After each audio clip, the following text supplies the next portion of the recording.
नमस्कार, I am Manjeev Vishwakarma, a faculty at DVS college Kanpur. तो हम कवर कर रहे थे पॉपुलेशन ज्योग्राफी की थेरीज। तो पहले एक क्लासिकल थेरी मार्क्स की हमने कवर किया था, फिर कुछ socio culture theory, for example social capillary theory हमने डरमाउंट की कवर किया था। फिर हम कुछ बायोलॉजिकल थेरीज कवर किए।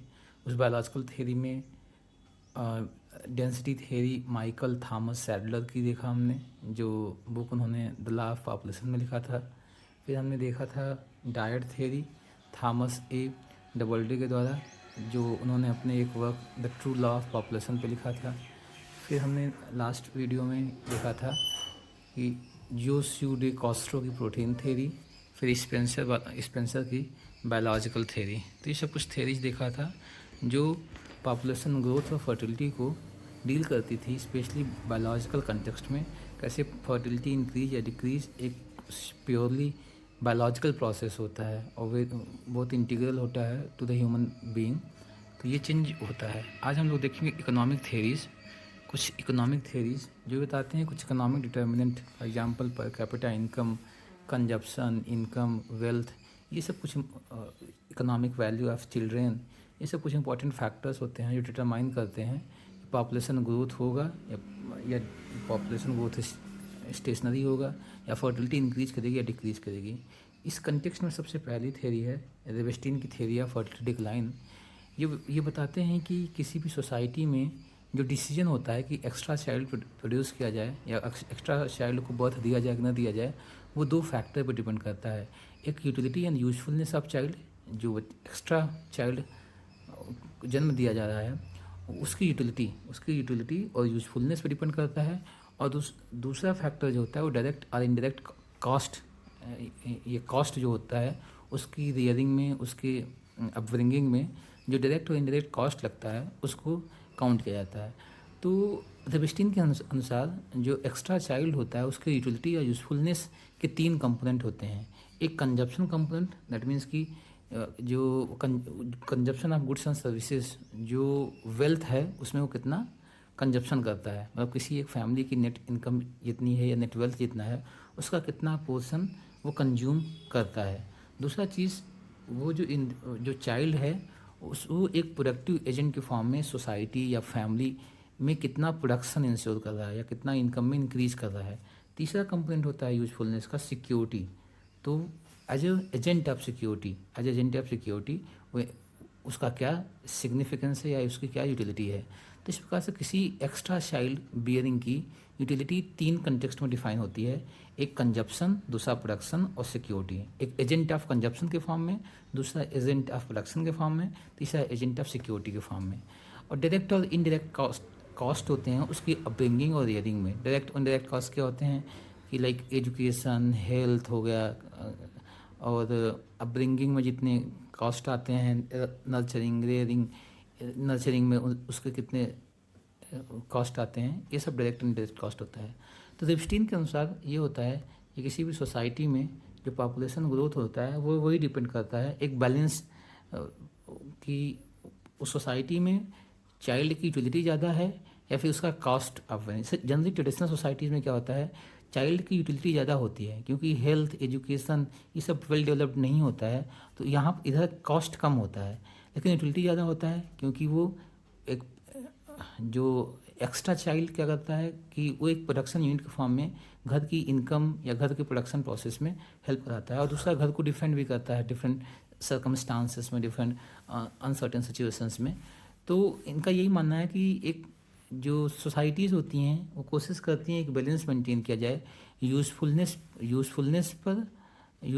और अनयूज़फुलनेस चाइल्ड के, जो एक्स्ट्रा चाइल्ड है उसके यूज़फुलनेस और अनयूज़फुलनेस के बीच में बैलेंस मेंटेन करने की कोशिश करती हैं। इनका ये मानना है कि जो बैलेंस मेंटेन होता है वो डिपेंड करता है लेवल ऑफ डेवलपमेंट पे, सोसाइटी का लेवल ऑफ डेवलपमेंट का स्टेज क्या है। जैसा कि बताया कि जो ट्रेडिशनल सोसाइटीज़ होती हैं वहाँ पर चाइल्ड का यूज़फुलनेस ज़्यादा होता है, उन पर इनकर कॉस्ट कम होती है, इसलिए वो सोसाइटीज़ ज़्यादा से ज़्यादा बच्चे प्रोड्यूस करती हैं, यदि प्रोड्यूस करती हैं या ज़्यादा से ज़्यादा बच्चों को जन्म देती हैं। वहीं जब जैसे जैसे सोसाइटी कॉम्प्लेक्स होती जाती है, मॉडर्न और इंडस्ट्रियल सोसाइटीज होती जाती हैं, तो ये देखने को मिलता है कि बच्चे की नर्चरिंग पे, उसकी अपब्रिंगिंग पे जो डायरेक्ट और इनडायरेक्ट कॉस्ट होते हैं वो कॉस्ट इंक्रीज़ करने लगते हैं, इसलिए उनकी tendency to be a child वो रिड्यूस होने लगती है।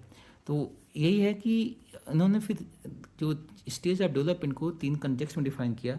एक एक इनकम इफेक्ट, दूसरा सर्वाइवल इफेक्ट, तीसरा ऑक्यूपेशनल डिस्ट्रीब्यूशन इफेक्ट। तो इनकम इफेक्ट ये बताता है कि जनरली ये देखा गया विद इंक्रीजिंग इनकम जो कंजप्शन यूटिलिटी है वो रिमेंस होती है। 2 बच्चे 3 बच्चे, जो बच्चे की कंजप्शन यूटिलिटी है वो कांस्टेंट रहती है, और utility as a source of security और एज ए प्रोडक्शन वो डिक्लाइन करने लगता है।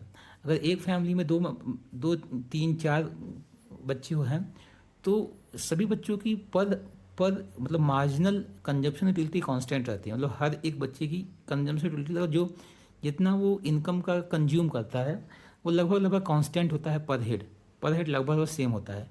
लेकिन जैसे जैसे सोसाइटी में जो अगर हम उसकी एज ए प्रोडक्शन की बात करते हैं तो एक फैमिली में अगर एक्स्ट्रा ज़्यादा इंडिविजुअल्स हो गए तो उस फैमिली की जो मार्जिनल प्रोडक्टिविटी है वो डिक्रीज करती जाती है, और utility as source of security वो भी डिक्रीज करने लगती है।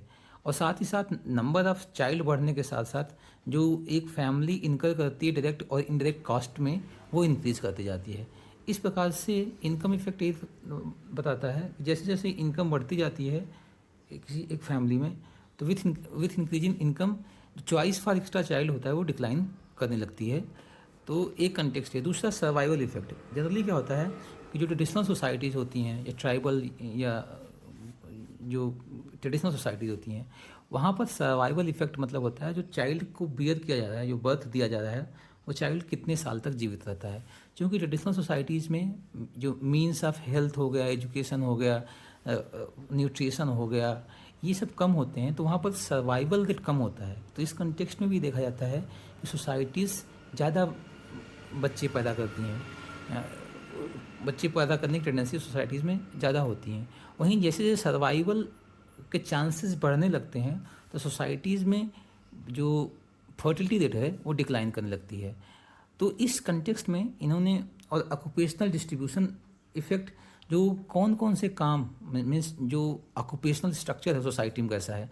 अगर ट्रेडिशनल सोसाइटीज़ हैं जहाँ पर हार्ड वर्क और लेबर वर्क की रिक्वायरमेंट ज़्यादा होती है तो वहाँ पर देखा जाता है कि जो फैमिली की फर्टिलिटी होती है या सोसाइटी की फर्टिलिटी होती है वो ज़्यादा होती है।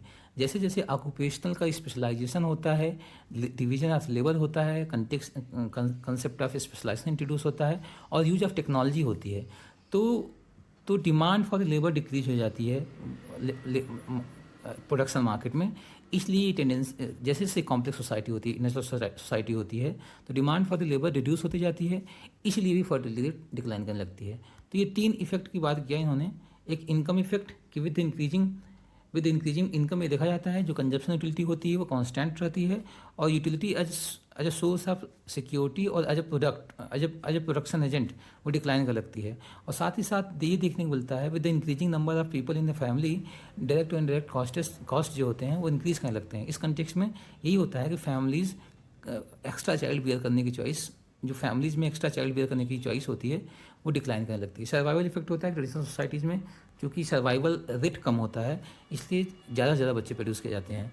और वही जब कॉम्प्लेक्स और मॉडर्न सोसाइटी हो जाती है with numerous health, education and other nutrition type के बेनिफिट, तो ये देखने को मिलता है कि वहाँ पर फर्टिलिटी रेट ग्रेजुअली डिक्लाइन करती है। ऑक्यूपेशनल स्ट्रक्चर जैसे जैसे चेंज होता है, जो industrialisation, urbanisation, division of labour, specialisation जैसे मार्केट प्रिंसिपल्स आने लगते हैं तो उस कंटेक्स्ट में डिमांड फॉर लेबर डिक्रीज हो जाती है। यूज ऑफ टेक्नोलॉजी से ये होता है कि लेबर रिप्लेस होने लगता है, तो फैमिलीज़ ये कोशिश करती हैं कि बच्चे कम पैदा किया जाए, लेकिन जो बच्चे हों वो वेल स्किल्ड हों ताकि लेबर फोर्स का वो पार्ट बन सके। तो ये इकोनॉमिक थ्योरी थी जिसको रेबस्टीन ने दिया था, fertility decline theory. Next theory है बेकर की थ्योरी भी लगभग ऑलमोस्ट इसी प्रिंसिपल पर बेस्ड है। बेकर का माइक्रो कंजप्शन थ्योरी है। इन्होंने एक किताब एक रिसर्च पेपर लिखा था, रिसर्च पेपर का नाम था इकोनॉमिक एनालिसिस ऑफ फर्टिलिटी। तो इनका ये मानना है कि just like demand for durable goods होता है वैसे डिमांड फॉर चाइल्ड होता है, एक्स्ट्रा चाइल्ड होता है। जैसे ड्यूरेबल गुड्स का जो डिमांड होता है, कुछ ड्यूरेबल गुड्स होते हैं उनकी डिमांड क्या होता है विद इंक्रीजिंग इनकम डिक्रीज करती जाती है या फिर कांस्टेंट हो जाती है। कुछ जो होते हैं कि जो रेगुलर डिमांड की चीज़ें होती हैं ड्यूरेबल, और कुछ जो एक रेगुलर डिमांड की होती हैं, और जो कुछ होती हैं लॉन्ग टर्म डिमांड की होती हैं। वैसे डिमांड फॉर ड्यूरेबल गुड्स क्या होती है, विथ इंक्रीजिंग इनकम हमेशा इंक्रीज नहीं करती जाती है, बल्कि विथ इंक्रीजिंग इनकम क्या होता है, वो स्टेबलाइज होती जाती है या फिर डिक्लाइन करने लगती है। तो उनका यही मानना था कि यूटिलिटी या फर्टिलिटी फॉर एडिशनल चाइल्ड जो होता है वो दो चीज़ पर डिपेंड करता है, एक यूटिलिटी और यूजफुलनेस, और दूसरा कॉस्ट या प्राइस, मॉनेटरी या अपॉर्चुनिटी कॉस्ट हो गया, कि एक बच्चा पैदा करने पर दूसरे बच्चे के लिए हम कितने प्रॉस्पेक्ट, कितनी फैसिलिटीज़, कितनी एमिनिटीज़ को हम रिड्यूस कर रहे हैं। अगर एक फैमिली में 10 बच्चे हैं, एक फैमिली में 10 बच्चे हैं और एक फैमिली में 5 बच्चे हैं, हो सकता है कुछ, अगर 10 बच्चे पैदा करने पर 5 बच्चों के पास जो कुछ अपॉर्चुनिटी थी अच्छी लाइफ स्टाइल की, वो हम रिड्यूस कर जाते हैं। तो एक मॉनेटरी होता है कि पर हेड कितना कंजप्शन, पर हेड कितना इनकम डिस्ट्रीब्यूट हो रहा है, और दूसरा अपॉर्चुनिटी होता है। 10 बच्चे पैदा करने पर हो सकता है 5 बच्चों को जो अपॉर्चुनिटी दे सकते थे वो 5 बच्चे अपॉर्चुनिटीज़ ना अवेल कर पाएँ। तो इस प्रकार से कॉस्ट, तो दो कंपोनेंट होते हैं एडिशनल चाइल्ड पेयर करने की, एक होता है उसकी यूटिलिटी और यूजफुलनेस, और दूसरा कॉस्ट प्राइस मॉनेटरी टर्म्स में, अपॉर्चुनिटी टर्म्स में। तो इनका ये मानना है कि एक यूनिवर्सल रिलेशनशिप होता है इनकम और फर्टिलिटी के बीच में। जैसे जैसे इनकम बढ़ती जाती है तो फर्टिलिटी रिड्यूस होती जाती है, क्योंकि अपॉर्चुनिटीज़ पे किसी एक चाइल्ड के अपब्रिंगिंग, उसकी नर्चरिंग, हेल्थ, एजुकेशन, न्यूट्रिशन पे ज़्यादा फोकस किया जाता है एज़ कम्पेयर टू कि इसकी संख्या बढ़ाया जाए। और रोल ऑफ फैमिली प्लानिंग का भी एक इम्पॉर्टेंट रोल होता है, स्पेशली अगर रोल ऑफ फैमिली प्लानिंग अच्छी है, अच्छी इन्फॉर्मेशंस हैं कि हमें और अच्छा प्रॉस्पेक्ट है चाइल्ड रियरिंग का, चाइल्ड नर्चरिंग का, तो फिर यही दिखाया जाता है कि विद इंक्रीजिंग इनकम जो फैमिली साइज होती है। अगली थ्योरी है काल्डवेल की थ्योरी एक बिहेवियरल थ्योरी है, जहाँ पर तो ये थ्योरी बताती है कि जो फर्टिलिटी के बिहेवियर होते हैं वो डिपेंड करते हैं इकोनॉमिक वैल्यू ऑफ चाइल्ड। अगर जो चाइल्ड बर्थ जिस चाइल्ड का जन्म हो रहा है उसकी इकोनॉमिक वैल्यू क्या है, वो फैमिली के वेल्थ में या असेट में नेट एडिशन करने जा रहा है या सब्सट्रैक्शन करने जा रहा है। अगर किसी एक फैमिली के वेल्थ इंक्रीज करने जा रहा है चाइल्ड रिप्रोड्यूस करने से या किसी चाइल्ड को बर्थ देने से, तो ये टेंडेंसी होती है उस सोसाइटी में फर्टिलिटी रेट इंक्रीज करती जाती है।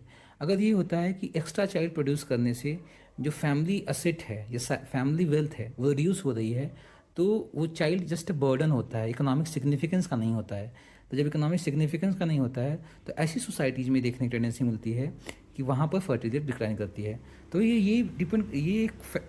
ये जो थ्योरी है it is based on principle of intergenerational flow of wealth. अगर पेरेंट ने जो वेल्थ क्रिएट किया है, अगर और वो जो बच्चे को बियर कर रहा है, जिस बच्चे को वो बर्थ दे रहा है, अगर वो बच्चा फैमिली के वेल्थ में एडिशन करने जा रहा है, इंक्रीज करने जा रहा है, तो ऐसी सोसाइटीज़ में ये देखने को मिलता है कि हाई फर्टिलिटी रेट होती है। जनरली ट्रेडिशनल सोसाइटीज़ में फैमिली वेल्थ जो जैसे ट्रेडिशनल सोसाइटीज़ में जैसे number of child in family बढ़ती जाती है, तो वो they work as they function as agent of productive unit या एज एजेंट ऑफ प्रोडक्शन, या ये प्रोडक्टिव एजेंट्स होते हैं। वो फैमिली की इनकम में या फैमिली की वेल्थ में एडिशन ही करते जाते हैं।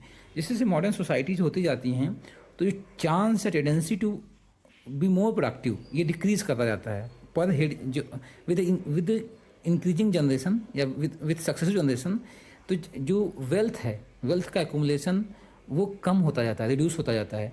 इसीलिए देखने की टेंडेंसी मिलती है कि वहाँ फर्टिलिटी डिक्लाइन करती है, क्योंकि इस केस में क्या होता है, एक्स्ट्रा चाइल्ड बेयर करना एक इकोनॉमिक बर्डन होता है फैमिली पर। जो फैमिली का असेट है या वेल्थ है वो शेयर्ड हो जाएगा, तो पर हेड जो वेल्थ होगा वो नेट डिक्लाइन कर जाएगा। इसीलिए ये सोसाइटीज़ कोशिश करती हैं या इन सोसाइटीज़ में टेंडेंसी होती है कि फर्टिलिटी रेट को कम रखा जाता है। अगली थ्योरी है स्टरलाइन की एक जो थ्योरी है ये बहुत सोशोलॉजिकल और इकोनॉमिक थ्योरी है। ये बेसिकली ये इकोनॉमिक प्रिंसिपल के साथ साथ कुछ sociological principles like concept of modernisation और जो वैल्यूज़ ऑफ मॉडर्न सोसाइटीज़ हैं उसको भी इंक्लूड करता है। इनका ये मानना है कि किसी भी सोसाइटी में जो फर्टिलिटी रेट होती है उसका एक रिलेशनशिप होता है मॉडर्नाइजेशन के साथ, दो कि मॉडर्नाइजेशन डायरेक्टली इम्पैक्ट नहीं डालता है किसी भी सोसाइटी पे। मॉडर्नाइजेशन के जो प्रिंसिपल्स होते हैं, जैसे कि human value, individual rights, democracy, rule of law, ये जो प्रिंसिपल्स हैं, ह्यूमनिज्म, ये जो प्रिंसिपल्स हैं डायरेक्टली इम्पैक्ट नहीं डालते हैं फर्टिलिटी रेट पर, बट एक इनडायरेक्ट तरीके से ये कहीं ना कहीं इम्पैक्ट डालते हैं। जैसे कि चॉइस, इंडिविजुअल राइट्स हो गया, फ्रीडम, चॉइस, डिसीजन मेकिंग्स, ये सब अगर एक फैमिली में नंबर ऑफ चाइल्ड या नंबर ऑफ इंडिविजुअल्स ज़्यादा हैं तो हो सकता है कि इंडिविजुअल के डिसीजंस में कहीं ना कहीं कोई कन्फ्लिक्ट, कैओस की सिचुएशन डेराइव हो। छोटी फैमिली होती है, इंडिपेंडेंट डिसीजन लेने में बहुत सक्षम होती है। तो इस प्रकार से इनका ये मानना है कि जो प्रिंसिपल्स ऑफ मॉडर्नाइजेशन हैं या वैल्यूज ऑफ मॉडर्नाइजेशन हैं वो फर्टिलिटी रेट पर डायरेक्टली इम्पैक्ट नहीं डालते हैं बल्कि इनडायरेक्ट इम्पैक्ट डालते हैं। तो मॉडर्नाइजेशन और फर्टिलिटी के बीच में कुछ प्रॉक्सिमेट डिटर्मिनेंट होते हैं जो, जैसे मॉडर्नाइजेशन इम्पैक्ट डालता है इंडिविजुअल्स के लाइफ स्टाइल पे, और लाइफ स्टाइल इम्पैक्ट डालती है इस डिसीजन पे किसी की फैमिली साइज़ कितनी बड़ी हो, और फैमिली साइज़ इम्पैक्ट डालता है किसी प्रोडक्टिव चॉइस पर, रिप्रोडक्टिव चॉइस, वीमेन के रिप्रोडक्टिव चॉइस पे कि वीमेन कितने बच्चे बियर करेंगी। और उसमें भी लिटरेसी हो गया, लिटरेसी हो गया, फिर और जॉब प्रोफाइल हो गया, ऑक्यूपेशनल स्ट्रक्चर हो गया, ये सब प्रॉक्सिमेट डिटर्मिनेंट हैं। मॉडर्नाइजेशन किसी भी सोसाइटी के प्रॉक्सिमेट डिटर्मिनेंट को इम्पैक्ट डालता है। प्रॉक्सिमेट डिटर्मिनेंट क्या हो? Social, culture, economic, norms, values, processes, structures जो होते हैं ये होते हैं proximate determinant.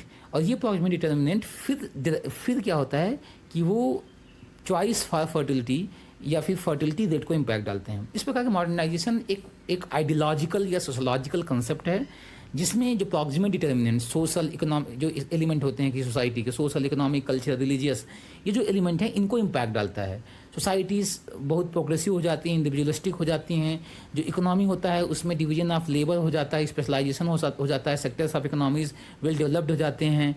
Women gender roles, जो ट्रेडिशनल जेंडर रोल्स होते हैं उसमें चेंजेज होते हैं, और उन चेंजिंग जेंडर रोल्स में वीमेन पब्लिक स्पेसेस में, वर्क प्लेस में, जॉब में होती हैं। तो ये सब जो मॉडर्नाइजेशन का जो इम्पैक्ट हैं, जिन्हें प्रॉक्सिमेट डिटर्मिनेंट इन्होंने कहा, ये सब फिर इन टर्न डिसाइड करते हैं फर्टिलिटी, फैमिली साइज और फर्टिलिटी रेट के सिनेरियो को। तो इस प्रकार से स्टेरलाइन ने ये बताया कि मॉडर्नाइजेशन का इम्पैक्ट फर्टिलिटी पर पड़ता है, लेकिन उसके बीच कुछ प्रॉक्सिमेट डिटर्मिनेंट होते हैं जो social element, economic element, culture element हो गया, बिहेवियरल एलिमेंट हो गया सोसाइटी के, वो गाइड करते हैं कि फैमिली साइज या फर्टिलिटी रेट किसी सोसाइटी में क्या होगी। अप्रॉक्सीमेट एलिमेंट जैसे सोशल एट्रीब्यूट्स कि अब यहाँ पर डिलेड मैरिज होती है या डिलेड कंसेप्शन होता है। लोग इमीडिएट फर्टिलिटी को जस्ट शादी के, मैरिज के जस्ट तुरंत 1 साल 2 साल में ही बच्चों को जन्म देने की टेंडेंसी रिड्यूस होने लगती है। लोग एक कूलिंग ऑफ पीरियड लेते हैं, शादी के 5-6 साल का टाइम लेते हैं। वो और भी जो एरियाज होते हैं, पॉसिबिलिटीज उसको एक्सप्लोर करते हैं, देन फैमिली प्लानिंग पे पद आते हैं। तो इस प्रकार से जो प्रॉक्सिमेट डिटर्मिनेंट होते हैं जिनको मॉडर्नाइजेशन या प्रोसेस ऑफ मॉडर्नाइजेशन या वैल्यूज ऑफ मॉडर्नाइजेशन इम्पैक्ट डालती हैं, वो इन टर्न फैमिली के साइज और फर्टिलिटी रेट पर इम्पैक्ट डालते हैं। तो इनका यही मानना था कि स्टेरलाइन के मानना है प्रॉक्सिमेट की मॉडर्नाइजेशन और प्रॉक्सिमेट डिटर्मिनेंट के बीच में भी कुछ इंटरविनिंग वेरिएबल्स होते हैं। जैसे तो 3 चीज़ें शुरुआत में, जैसे जो बंगाल्स ये एक विद्वान थे, इन्होंने बताया था कि मॉडर्नाइजेशन इम्पैक्ट डालता है प्रॉक्सिमेट डिटर्मिनेंट पे, प्रॉक्सिमेट डिटर्मिनेंट इम्पैक्ट डालता है फर्टिलिटी रेट या फैमिली साइज पर। इनका ये मानना था कि इवन मॉडर्नाइजेशन, स्टेरलाइन का मानना था इवन मॉडर्नाइजेशन और प्रॉक्सिमेट डिटर्मिनेंट के बीच में कुछ इंटरविनिंग वेरिएबल्स होते हैं। ये इंटरविनिंग वेरिएबल्स जो डिसाइड करते हैं, जो डिटरमाइन करते हैं फर्टिलिटी डिसीजंस को या चाइल्ड बेयरिंग डिसीजंस को। ये क्या क्या है इनके हिसाब से कि डिमांड फॉर चाइल्ड, हम चाइल्ड की डिमांड है कि नहीं है, डिमांड फॉर चाइल्ड, और कितना सिग्निफिकेंट डिमांड है किसी पीरियड ऑफ टाइम पे, जस्ट मैरिज के बाद अभी डिमांड है कि नहीं है।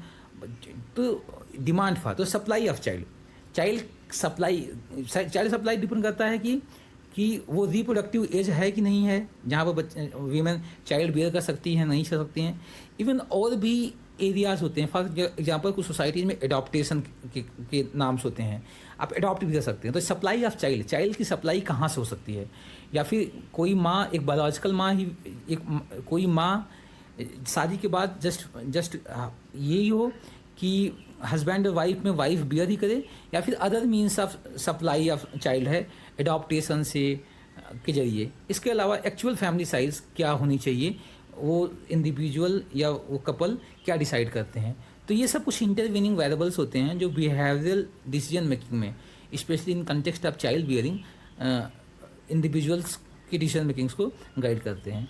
इस प्रकार से ये जो थ्योरी है, ये थ्योरी मॉडर्नाइजेशन थ्योरी है, जो चेंजिंग मॉडर्नाइजेशन है, और उसमें उससे होने वाले जो प्रॉक्सिमेट डिटर्मिनेंट में जो चेंजेज होते हैं इकोनॉमिक स्फीयर में, कल्चरल स्फीयर में और पॉलिटिकल स्फीयर में, सोशलॉजिकल स्फीयर में, वो कैसे हमारे डिसीजन को इम्पैक्ट डालते हैं एक्स्ट्रा चाइल्ड प्रोड्यूस करने के लिए, रिप्रोड्यूस करने के लिए। तो ये कुछ इकोनॉमिक थेरीज थी जो ये बताती हैं कैसे economic determinant, for example economic value of child, incurring cost, consumption, ये कैसे इम्पैक्ट डालते हैं फर्टिलिटी, किसी सोसाइटी के फर्टिलिटी रेट पर, फैमिली साइज़ पर। तो इस प्रकार से पॉपुलेशन ज्योग्राफी के ऑलमोस्ट सभी थेरीज कवर हो चुकी हैं। Thank you.